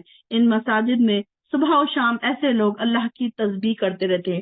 اب یہ چراغ کہاں ہوتے ہیں؟ یہ چراغ بھی مسجدوں میں ہوتے ہیں، یعنی کہ جو لوگ اللہ کی طرف جھکنے والے ہیں ان کے دل مسجدوں میں لگے ہوتے ہیں۔ اب دیکھیے کہ کچھ لوگ مسجد میں جاتے ہیں تو ان کا دل چاہتا ہے کہ وہاں بیٹھے رہیں، انہیں وہاں پر سکون قلب محسوس ہوتا ہے، اور کچھ لوگ ایسے ہوتے ہیں کہ جو جاتے ہیں مسجدوں میں تو فوراً وہاں سے دوڑ کر نکلنے کی کوشش کرتے ہیں۔ تو ایسے لوگوں کے بارے میں کہا جا رہا ہے کہ اللہ کا نام بلند کیا جاتا ہے ایسی جگہوں میں، ایسی مساجد میں، تو وہاں پر صبح شام ایسے لوگ اللہ کی تسبیح کرتے رہتے ہیں۔ کہ ایسے جو نیک لوگ ہیں جن کو اللہ تعالیٰ پسند کرتا ہے، وہ پہلے سے جا کر بیٹھتے ہیں نماز کے لیے، اور نماز ہونے کے بعد بھی ذکر و اذکار پڑھتے ہیں، سنت نوافل پڑھتے ہیں۔ انہیں اللہ کے ذکر، نماز قائم کرنے اور زکوٰۃ ادا کرنے سے نہ تجارت غافل کرتی ہے نہ خرید و فروخت، اور اس دن سے ڈرتے رہتے ہیں جس میں، یعنی کہ دیکھیے کہ ہر انسان کے پیچھے دنیاوی چیزیں لگی ہوئی، دنیاوی کام ہے، لیکن ایسے لوگوں کے بارے میں کہا جا رہا ہے جو لوگ نیک ہیں، ان کے بارے میں جو مثال اللہ تعالیٰ پیچھے بیان کر رہا ہے، تو ایسے لوگ کیا ہے کہ ان کو نماز قائم کرنے سے، زکوٰۃ دینے سے کوئی تجارت غافل نہیں کرتی، کوئی دنیاوی کام ان کو روکتے نہیں ہے کہ ابھی ہم یہاں بیٹھ جائیں گے تو ہمارے کام کیسے ہوں گے، ہمارے کام رک جائیں گے، نہیں، بلکہ ان کے دل ایسے وہاں پر لگے ہوتے ہیں کہ اللہ تعالیٰ کو پسند آتے ہیں پھر وہ لوگ، اور جس میں دل اور آنکھیں اللہ تعالیٰ، اور وہ لوگ کیا کرتے ہیں، اس دن سے ڈرتے رہتے ہیں جس میں دل آنکھیں الٹ جائیں گی، اور وہ لوگ یہ سب کچھ اس لیے کرتے ہیں جو عمل وہ کرتے رہے تھے، اللہ انہیں ان کا بہترین بدلہ دے اور اپنے فضل سے زیادہ بھی دے، اور اللہ جسے چاہتا ہے بغیر حساب کے رزق عطا کرتا ہے۔ اور جو کافر ہیں ان کی مثال، ان کے اعمال کی مثال ایسی ہے جیسے ایک چٹیل میدان۔ دیکھیے اللہ تعالیٰ کتنی پیاری پیاری مثالیں دے دے کر ہم کو سمجھا رہا ہے۔ ہم دیکھتے ہیں کہ اپنے جو کورس بکس ہوتی ہے اس میں بھی ایگزامپلس ہوتے ہیں نا، تو یہاں پر بھی دیکھیے اللہ تعالیٰ نے ہمیں کتنی پیاری پیاری ایگزامپلس دیکھیے، مثالیں بتا کے اللہ تعالیٰ ہمیں الگ الگ لوگوں کے بارے میں بتا رہا ہے کہ مومن بندے کی مثال کیسی ہے، وہ اور جو گناہ گار انسان ہے اس کی مثال کیسی ہے۔ تو یہاں پر دیکھیے بتائی جا رہی ہے جو کافر ہے ان کی مثال کیسی ہے، جیسے ایک چٹیل میدان میں کوئی سراب ہو۔ سراب کس کو کہتے ہیں؟ ریت۔ جو دور سے ریت اگر نظر آتی ہے تو انسان کیا سمجھتا ہے؟ جیسے وہاں پر پانی ہے، اور پیاسا اسے پانی سمجھ رہا ہوتا ہے، جبکہ وہ اس سراب کے قریب آتا ہے تو وہاں کچھ بھی نہیں پاتا، بلکہ اس نے اللہ کو موجود پایا، اور جس نے اس کا حساب چکا دیا، اور اللہ کو حساب چکانے میں دیر نہیں لگتی۔ یعنی کہ عام کافروں اور منافقوں کی مثال کیسی ہے کہ مثال یعنی کہ ایسی ہے کہ ایمان رکھتے، یہ آخرت پر ایمان رکھتے ہیں اور کچھ نیک اعمال بھی بجا لیتے ہیں، چاہے وہ ان کے ریاکاری ہو تو یہ آخرت میں انہیں اجر نہیں ملے گا اگر جو ایسے کرتے ہیں. تو چونکہ ان کے اکثر اعمال اللہ کی مرضی نہیں ہے بلکہ ان کی اپنی مرضی کے مطابق ہوتے ہیں. تو اللہ تعالیٰ نے ایسے ہی لوگوں کی مثال بیان کرتے ہوئے فرمایا جس طرح کسی ریگستان میں کیا لگتا ہے پیاسے کو, دور سے ریت کو پانی سمجھتا ہے, وہ چمکتی ہوئی ریت کو, اور سمجھ کر اس کی طرف دوڑ کر جاتا ہے تو اسے اپنی پیاس بجھائے. تو پیاس کا مارا جب گرم ریت کا میدان طے کر کے دوڑتا ہوا وہاں پہنچتا ہے تو اسے وہاں کچھ بھی نہیں ملتا, وہ سخت مایوس ہو جاتا ہے. تو ایسے یہی حال ایسے کافروں کا ہے جو موت کے وقت ان کے لیے سراب ہے اور وہ توقع لگائے بیٹھے ہیں کہ انہیں ان کے نیک اعمال کا بدلہ ملے گا, مگر کفر و نفاق اور ان کے اعمال کی بنا پر انہیں وہاں کچھ بھی نہیں ملے گا. یعنی کہ یہ لوگ کیا سوچ رہے ہیں کہ دیکھو ہم کو تو سب کچھ ملے گا, یہی بھی سوچ کے بیٹھے ہیں, اور وہاں پر جب وہ جائیں گے تو انہیں کچھ بھی نہیں ملے گا. جس طرح پیاسے کو سراب تک پہنچنے میں تھکاوٹ, گرمی کی شدت بھی جھیلنا پڑی تھی, اسی طرح ان لوگوں کو ان کے برے اعمال کا بدلہ جہنم کے عذاب کی صورت میں دیا جائے گا. یعنی ان کافروں کی مثال جو اپنے کفر میں پکے ہیں اور ہٹ دھرم ہیں, صرف اللہ کی نافرمانی اور رسولوں کو جھٹلاتے تھے اور رسولوں اور مومنوں کو تکلیف بھی دیتے تھے اور ہر وقت گناہ کے کاموں میں آگے آگے رہتے تھے. تو یہ کیا اس وجہ سے کیا ہوا, ان کی مثال ایسی ہے جیسے کوئی شخص گہرے سمندر میں, اب آگے آ رہا ہے اور ایک مثال کہ جیسے ایک گہرے سمندر میں اندھیرے ہوں اور جسے موج نے ڈھانپ لیا ہو, اس کے اوپر ایک اور موج ہے اور اوپر اس کے بادل ہے اور ایک اور تاریکی چڑھی ہوئی ہے. اگر کوئی شخص اپنا ہاتھ نکالے تو اسے بھی نہ دیکھ سکے, اور جسے اللہ روشنی نہ عطا کرے اس کے لیے کہیں سے بھی روشنی نہیں. کیا تم دیکھتے نہیں کہ آسمانوں اور زمین میں جو کچھ ہے اور فضا میں پر پھیلائے ہوئے پرندے بھی, یہ سب کچھ اللہ ہی کی تسبیح کر رہے ہیں. یعنی کہ ایک اور مثال کیا بتائی جا رہی ہے کافروں کی کہ یہ کیا کر رہے ہیں, اپنے گناہوں پر ایسے مصروف ہیں کہ ان کی مثال ایسی ہے جیسے گہرے سمندر میں رات کے وقت کوئی سفر کر رہا ہے اور موجوں پر موجیں اٹھ رہی ہے اور اوپر سے گہرے بادل بھی ہیں. اس طرح سے 3-4 طرح کی تاریکیاں مل کر, اندھیرے مل کر ایک دم گہرا اندھیرا ہو گیا, اور اگر وہ شخص اپنا ہاتھ اپنی آنکھ کے سامنے لائے تو اپنا ہاتھ بھی نہ دیکھ سکے. تو ایسے شخص سے کیا توقع ہو سکتی ہے کہ وہ اپنا سفر جاری رکھ سکے گا. یعنی کہ اللہ تعالیٰ کفر کو ہمیشہ اندھیرے اور اندھیروں سے اور ہدایت کی روشنی کو تعبیر کرتا ہے کہ یہ کیسے ہے, کفر کے اندھیرے ہیں جس میں وہ اندھیروں میں بھٹکے چلے جا رہے ہیں اور ان کو اپنا ہاتھ ہی نہیں نظر آ رہا, تو ان کو راستہ کیسے نظر آئے گا.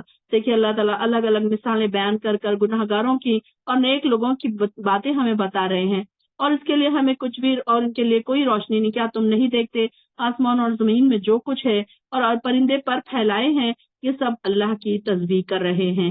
ہر مخلوق کو اپنی نماز کا اور تسبیح کا طریقہ معلوم ہے اور جو کچھ وہ کرتے ہیں سب کچھ جانتا ہے. آسمانوں اور زمین کی بادشاہی اللہ ہی کے لیے ہے, اس کی طرف سب کا لوٹنا ہے.